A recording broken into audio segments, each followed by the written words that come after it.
മക്കാബിയരുടെ ഒന്നാം പുസ്തകം 8-ാം അധ്യായം 17 മുതൽ 22 വരെ തിരുവചനങ്ങൾ.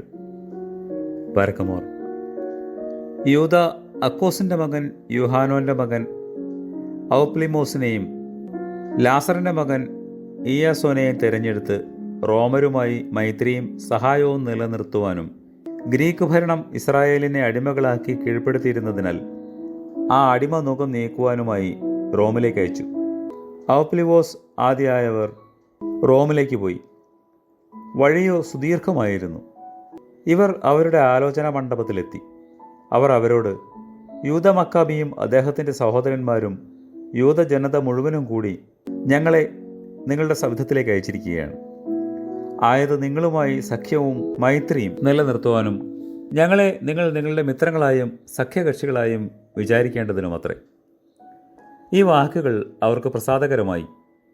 താമരത്തകിടിൽ ഉല്ലേഖനം ചെയ്യപ്പെട്ടിരുന്നത് അവർക്ക് സ്നേഹത്തിൻ്റെയും സൗഖ്യത്തിൻ്റെയും സമാധാനത്തിൻ്റെയും ഓർമ്മരേഖയായിരിക്കാൻ യെരൂശലേമിലേക്ക് കൊണ്ടുപോകപ്പെട്ട എഴുത്തിൻ്റെ പകർപ്പ്. കാരുണ്യവാനായ ദൈവവും നീതിയുടെ രക്ഷകനുമേ, ഞങ്ങളോട് കരുണ ചെയ്ത് ഞങ്ങളുടെ പ്രാർത്ഥനകളെ കേൾക്കണമേ.